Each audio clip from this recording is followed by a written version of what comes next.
Hello everyone. Today we'll be studying some basics of the linear equations.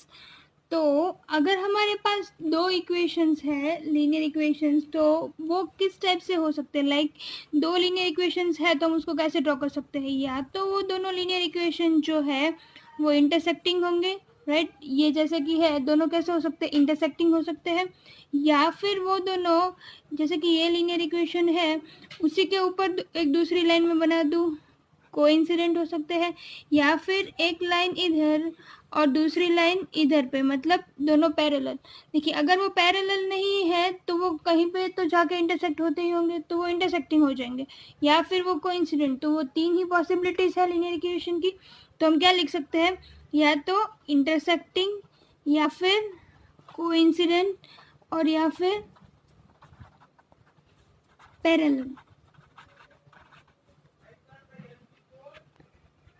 तो अब हम देखेंगे कि हमको पता कैसे चलेगा कि इंटरसेक्टिंग है कोइंसिडेंट है कि पैरेलल इक्वेशंस में से राइट। तो अगर हमको फाइंड आउट करना है कि वो इंटरसेक्टिंग है पैरेलल है या कोइंसिडेंट है तो हमारे पास जो भी इक्वेशंस है राइट तो हमारे पास इक्वेशंस कौन से फॉर्म में होंगे। अगर दो लीनियर इक्वेशंस है तो वो होगा a1x plus b1y plus c1 equals to 0 और दूसरा लीनियर इक्वेशन किस फॉर्म में होगा a2x plus b2y plus c2 equals to 0। ये दोनों लीनियर इक्वेशंस होंगे। तो उसके लिए हमको क्या क्या चाहिए ये सब कोएफिशिएंट्स जो है ना a1 a2 b1 b2 and c1 c2 तो ये सारे कोएफिशिएंट्स हमको देखना है। तो देखना क्या है इसमें हमको कि अगर जैसे कि इंटरसेक्टिंग है राइट तो हम कैसे बोल सकते हैं कि इफ़ a1 बाई a2 हम इन दोनों को कोएफिशिएंट लेंगे उनका रेशियो निकालेंगे। अगर a1 by a2 is not equals to b1 by b2 अगर ये इक्वल नहीं हुए तो हम क्या बोल सकते हैं कि ये दोनों जो लाइंस है वो इंटरसेक्टिंग है। समझ में आया। अगर a1 by a2 is not equals to b1 by b2 तो वो हो जाता है इंटरसेक्टिंग।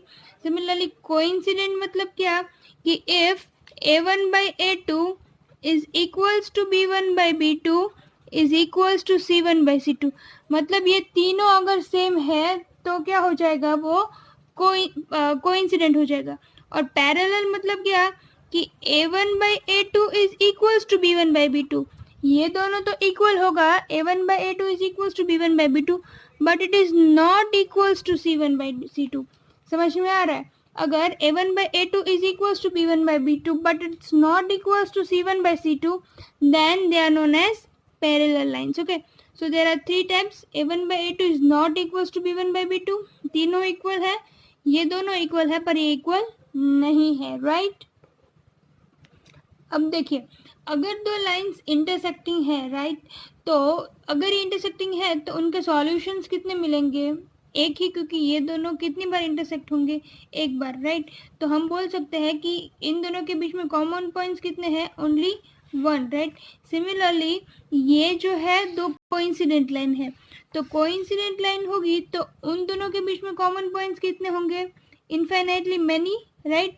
तो इसमें कितने कॉमन पॉइंट्स रहेंगे इनफाइनाइट। ओके एंड ये दोनों जो है वो पैरेलल है तो इनके बीच में कितना कॉमन पॉइंट्स रहेगा एक भी नहीं। तो इसके कितने सॉल्यूशंस आएंगे वन सॉल्यूशन। इंटरसेक्टिंग लाइंस के कितने सॉल्यूशंस आते हैं वन सॉल्यूशन। कोइंसिडेंट लाइन के infinite solutions one solution infinite solution and इसके कितने हैं इसके नो सॉल्यूशंस राइट। तो ये चीज़ भी पता चल गई। अब एक और चीज़ है जो हमको याद रखनी है वो है कि कंसिस्टेंट लाइंस कितनी होती कौन सी होती है और नॉन कंसिस्टेंट लाइन कौन सी होती है। तो देखिए जिसके पास भी सॉल्यूशन है ना एक सिंपल चीज़ आप याद रख लो कि सॉल्यूशन जिसके पास है वो कंसिस्टेंट है सॉल्यूशन नहीं है वो कंसिस्टेंट नहीं है। इसके पास सॉल्यूशन है हाँ एक है इसके पास सॉल्यूशन है इनफाइनाइट है चाहे एक हो या इनफाइनाइट हो तो क्या हो गया ये कंसिस्टेंट। इसका मतलब ये दोनों क्या हो गए कंसिस्टेंट राइट क्योंकि इसके पास सॉल्यूशन है एक है दो है इनफाइनाइट है इसके पास सॉल्यूशन है नहीं इसके पास एक भी सॉल्यूशन नहीं है तो कैसी लाइन हो गई इनकंसिस्टेंट। आपको सिर्फ इतना देखना है कि वो उसके पास सॉल्यूशन है कि नहीं है चाहे एक हो दो हो या कुछ भी, राइट, पर उसके पास सॉल्यूशन होना चाहिए। सॉल्यूशन है तो कंसिस्टेंट, नो सॉल्यूशन तो नॉन कंसिस्टेंट। इसके लिए अगर हमको कंसिस्टेंसी और नॉन कंसिस्टेंसी दिखाना है तो हमको क्या करना पड़ेगा कि अगर a1/a2 is not equals to b1/b2 हो गया तो कंसिस्टेंट होगा, क्योंकि उसके पास एक सॉल्यूशन रहेगा, राइट। सिमिलरली अगर a1/a2 equals to b1/b2 equals to c1/c2 होगा तब भी वो कंसिस्टेंट रहेगा। ओके हमको क्या दिया हुआ होगा, इक्वेशंस दिए हुए होंगे, and then we have to find out whether they are consistent और not. So if these two conditions are there, then that is consistent. If it is like a1/a2 is equals to b1/b2 but it's not equals to c1/c2, तब जाके वो क्या हो गया, inconsistent. तो ऐसे भी क्वेश्चंस हमको आएंगे, right? तो now we will be starting exercise 3.1. So the first question is, from the linear equations in the following problems and find their solutions graphically. हमको पहले तो equations form करने पड़ेंगे और उसमें से उसको graphically find out करना है. तो पहला है 10 students of class 10 took part in a mathematics quiz. Total कितने students है, 10. If the number of girls is 4 more than the number of boys, then find the number of boys and girls who took part in the quiz. Okay. तो पहला हम क्या लिखेंगे, let the number of girls be equals to X, right, क्योंकि हमको girls और boys कितने हैं वो नहीं पता है. And let the number of boys be equals to Y. तो ये दोनों चीज़ हमने गैस कर ली. अब हमको क्या बोला था कि total number of students are 10. तो पहला इक्वेशन हम क्या लिखेंगे, x plus Y equals to 10. उसको इक्वेशन 1 दे देते हैं, राइट. और सेकेंड इक्वेशन हम क्या लिखेंगे कि according to the given statement, जो भी हमको क्वेश्चन में दिया हुआ है उस हिसाब से हम क्या लिख सकते हैं, दैट द बोला क्या था हमको कि the number of girls is 4 more than the number of boys, right. तो गर्ल्स जो है उस वो कितनी है, तो बॉयज़ से 4 ज़्यादा, राइट. सो बॉयज़ प्लस 4 उतनी गर्ल्स हो जाएगी. तो हमारा दूसरा इक्वेशन क्या बनेगा, x equals to Y plus 4, right. तो ये हो जाएगा हमारा equation 2. So the first equation is x plus Y equals to 10. तो इसको हम सॉल्व कैसे कर सकते हैं, x इक्वल्स टू वाई भी सेट चला गया तो 10 माइनस वाई. अब हम डिफरेंट वैल्यूज़ लेंगे, राइट, y की. तो अगर हमने y को लिया 5 तो x क्या आ जाएगा, 10 माइनस 5 मतलब वो भी 5. x equals to 10 minus Y को 5 लिया तो x भी क्या आ जाएगा, 10 minus 5 that is equals to 5. दूसरा अगर मैं y को ले रही हूँ 4 तो x इक्वल्स टू 10 माइनस 4. तो 10 माइनस 4 है 6. सो x की वैल्यू अगेन क्या आ गई, 6. तो x आ जाएगा 6. तो सेकेंड इक्वेशन है x is equals to Y plus 4. तो हम डिफरेंट वैल्यूज़ ऑफ y लेके चेक कर लेते हैं कि उसकी वैल्यूज़ क्या आएगी. तो सपोज़ कि मैं y की वैल्यू ले रही हूँ 0. तो अगर इसको 0 ले लिया तो 0 प्लस 4 मतलब x कितना हो जाएगा, 4, राइट. सो x की वैल्यू आ गई 4. और अगर मैंने y की वैल्यू कुछ ले ली 1 सपोज, तो क्या आ जाएगा 1 प्लस 4 मतलब कि y की वैल्यू आ जाएगी 5, राइट. सो x जब y 1 होगा तो x की वैल्यू आ जाएगी 5. ओके नाउ हम उसका ग्राफ ड्रॉ कर लेते हैं. सो हमारे पॉइंट्स थे, पहले वाले इक्वेशन के पॉइंट्स थे 5,5. सो that will be here, right. So this is 5,5 and the second point is 6,4. so 6,4 so it is here. अब हम ऐसी लाइन ड्रॉ करेंगे जो इन दोनों से पास होती हो, right. so such a line will be like this. Properly line draw करना, थोड़ी एक्सटेंड भी करनी पड़ेगी हमको उसको, राइट. सो ट्राई कीजिएगा कि वो क्रॉस ना जाए. तो वो हो जाएगा 5,5 और 6,4 से पास होती है एक लाइन. दूसरा जो इक्वेशन है उसकी पॉइंट्स होंगे 4,0 and 5,1. so 4,0 will be on x-axis. why? because it will y coordinate is 0 and 5,1 will be here, right.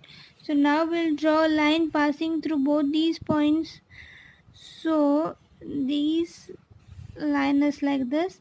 Now see, ये दोनों जो लाइन है वो इस वाले पॉइंट पे इंटरसेक्ट हो रही है और हमको ऑलरेडी बोला गया था कि find out the solution graphically, means कि जहाँ पे वो इंटरसेक्ट कर रही है वो उसका सॉल्यूशन होगा। तो वो वाला पॉइंट कितना है 7,3। सो 7,3 इसका मतलब यहाँ पे जो है वो 7,3 उसका आंसर है, क्योंकि यहाँ से क्या होगा, देखो एक्स कोऑर्डिनेट क्या है 7, इसका मतलब नंबर ऑफ गर्ल्स कितनी हो गई 7 और नंबर ऑफ बॉयज कितने हो गए 3। So this is your answer.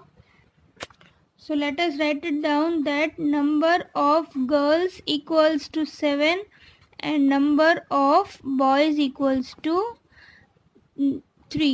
Okay. Second question क्या है, 5 pencils and 7 pens together cost 50 whereas 7 pencils and 5 pens together cost 46. So simple the equation बनेंगे, right? तो पहले तो हम क्या लिखेंगे, let the cost of 1 pencil be equals to X, right. पहले एक पेंसिल और हम लोग एक पेन का देख लेंगे cost. Let the cost of 1 pencil equals to X and the cost of 1 pen भी इक्वल्स टू एक्स। दोनों का, एक पेंसिल का और एक पेन का हमने कॉस्ट गैस कर लिया, राइट। अब हम क्या लिखेंगे, जो इक्वेशन में दिया हुआ है उस हिसाब से। देयरफॉर अकॉर्डिंग टू सिचुएशन 1, पहले हम सिचुएशन 1 का देखेंगे। उसमें क्या बोला था कि 5 pencils and 7 pens together cost ₹50। तो ये पहला इक्वेशन हो गया, 5x + 7y इक्वल्स टू 50। और दूसरा इक्वेशन क्या होगा, 7 पेंसिल्स और सिचुएशन 2 क्या होगा, situation 2 will be 7 pencils and 5 pens, 7 pencils and 5 pens together cost ₹46. So this is equation 2.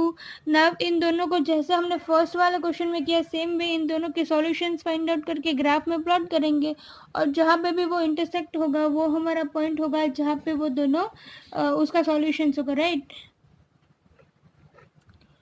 तो वो जो पॉइंट है अगर हम ग्राफिकली उसको रिप्रेजेंट करेंगे तो वो पॉइंट आएगा 3,5, राइट। आप ग्राफ खुद करके देख लीजिए, अगर कोई डाउट है तो आप मेरे को कमेंट कर सकते हैं। तो now we will write down 3,5 आया तो क्या लिखेंगे आप, देखो द नंबर, हम लोग क्या फाइंड आउट करना था, cost of 1 pencil and 1 pen. तो हम लोग क्या लिखेंगे कि cost of 1 pencil is equals to 3 rupees, okay, ₹3, and cost of 1 pen is equals to ₹5. Okay, so this will be your answer. Now we'll see question number 2. In this we have to find out that ये जो equations हमको दिए हुए हैं उसमें से by comparing these equations we need to find out whether they are intersecting, parallel or coincident, right? So these are the two equations given to us. From that we will first compare a1 a2 b1 b2 and c1 c2. आप सबको पता ही है कि x के साथ जो coefficient होगा वो पहले वाला इक्वेशन का a1, दूसरे वाला का a2, ये a b1 ये b2 ये c1 और ये c2। पहले ये हमेशा ध्यान रखना है हमको कि ये प्रॉपरली अरेंज किया हुआ है, लाइक ax by और c के फॉर्म में ही है। अगर नहीं है तो आप पहले उसी हिसाब से उसको अरेंज कर दीजिए। तो इससे हम देखते हैं कि a1/a2 क्या होगा, इसका 5/7। फिर b1/b2 क्या होगा, ये होगा -4/6। और c1/c2 क्या होगा, वो होगा 8/-9, राइट। नाउ देखिए, क्या a1/a2 या फिर b1/b2 या फिर c1/c2 कुछ भी इधर सेम है, नहीं है ना। तो हम क्या लिख सकते हैं, इधर पे फर्स्ट ही आ जाएगा कि a1/a2 is not equals to b1/b2। तो we know that when a1/a2 is not equals to b1/b2 तो वो क्या होगा, they intersect at 1 point, right. तो हम लिख देंगे therefore the lines intersect at 1 point. Okay, तो ये पहला वाला हो गया। Now will see the second question. Second question second question is this, so let us compare it. तो a1/a2 इधर पे क्या होगा 9/18, 9/18 को अगर हम कट करेंगे तो that is equals to 1/2। Now b1/b2 equals to 3/6, तो वो भी अगर कट करेंगे तो भी 1/2 आएगा। और c1/c2 क्या है 12/24, तो उसको भी कट करेंगे तो क्या आएगा 1/2। समझ में आ रहा है? तो हम इससे क्या लिख सकते हैं that a1/a2 equals to b1/b2 equals to c1/c2। तो we all know that when all of them are equal, तो उससे क्या हो जाएगा the lines are parallel। okay, तो we'll write down that the lines are parallel। okay, third sum is these are the equations, so let us compare a1/a2 equals to 6/2।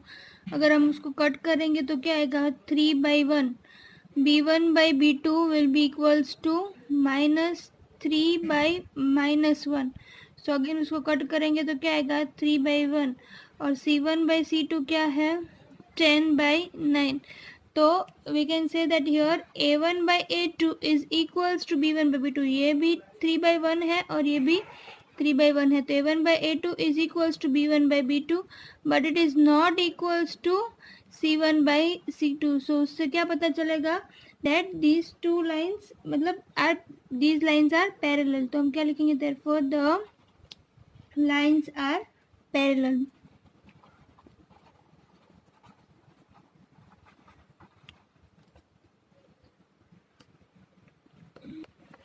Question number 3 is find whether from the equations given below find whether the equations are consistent or inconsistent। तो equations हमको दिए हुए हैं, यहाँ पे जो constant term है वो इस साइड पे है, तो हमको क्या करना है उसे नॉर्मल जनरल फॉर्म में लेके आना है। तो हम कैसे लिखेंगे 3x प्लस 2y, ये 5 जो है वो इस साइड आ जाएगा, तो -5 इक्वल्स टू 0। राइट, उसको हम ऐसे लिख सकते हैं 3x plus 2y -5 equals to 0। और ये जो है उसको कैसे लिखेंगे 2x minus 3y -7 equals to 0। Right, now we will compare, so that will be a1/a2 क्या हो जाएगा 3/2, फिर b1/b2 होगा 2/3, 2/-3। राइट, एंड c1/c2 होगा -5/-7, सो माइनस माइनस कट तो हो जाएगा 5/7। तो from here we can say that कुछ भी एक दूसरे से इक्वल नहीं है। Right, so we will write down that here. पहले तो a1/a2 is not equals to b1/b2, यही इक्वल नहीं हुआ, तो इससे क्या हो गया ये दोनों कैसे होंगे अगर इक्वल नहीं है तो इंटरसेक्टिंग होंगे। तो अगर इंटरसेक्टिंग है इसका मतलब एक सॉल्यूशन है, तो हम उससे क्या लिख सकते हैं therefore they are consistent। okay, therefore the equations are consistent। we'll see the next question। Second question है, उसमें भी ये 8 और 9 जो है कॉन्स्टेंट्स वो इस साइड पे दिए हुए हैं, तो उसको भी हम जनरल फॉर्म में कन्वर्ट करते हैं। तो it will be 2x minus 3y minus 8 equals to 0 and 4x minus 6y minus 9 equals to 0। a1/a2 क्या होगा 2/4, उसको कट करेंगे तो क्या आएगा 1/2। b1/b2 क्या होगा -3/-6, माइनस माइनस कट तो भी क्या हो जाएगा 1/2। एंड c1/c2 क्या होगा -8/-9, that is equals to 8/9।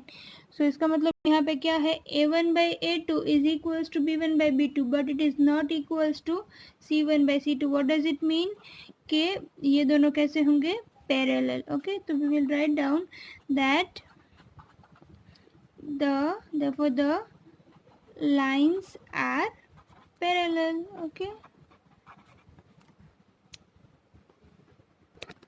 third question is we'll write down again in general form 3/2x plus 5/3y minus 7 equals to 0। और ये हो जाएगा 9x minus 10y minus 14 equals to 0। now let us do it। a1/a2 equals to what, देखिए a1 क्या है 3/2, okay, and a2 क्या है 9। तो ये 9 कहाँ पे आएगा, यहाँ पे। ओके, सो ये क्या हो जाएगा, A1/A2 क्या हो जाएगा, 3/6, 9 2 ज़ा 18। तो अगर हम उसको कट करेंगे तो ये क्या होगा, 3 6 18, सो 1/6 आया। तो A1/A2 आएगा 1/6। ओके, नाउ B1/B2 क्या आएगा, B1/B2 जो है वो आएगा, B1 है 5/3 एंड नीचे क्या आएगा, -10। तो ये दोनों को कट करेंगे तो भी क्या आएगा, -2। तो ऊपर क्या आएगा, 1/-2, ये हो इंटू 3 -6, तो ये आएगा -1/6। तो यहाँ से हम लिख सकते हैं कि ये ही जो दो है वो इक्वल नहीं है। तो हम लिखेंगे that A1/A2 is not equals to B1/B2। अगर सिर्फ साइन चेंज है तो भी नहीं चलेगा, राइट। तो इससे क्या हो गया, therefore the give lines are consistent। Okay, therefore the lines are consistent। अब आप लोग बाकी के जो दो क्वेश्चंस है वो खुद कीजिएगा। मैं यहाँ पे 3 क्वेश्चंस किए हुए हैं, राइट। तो अगर कोई डाउट है तो आप कमेंट कर सकते हैं। इस पार्ट में हम सिर्फ 3 क्वेश्चंस कर रहे हैं, बाकी के questions will do in the next part.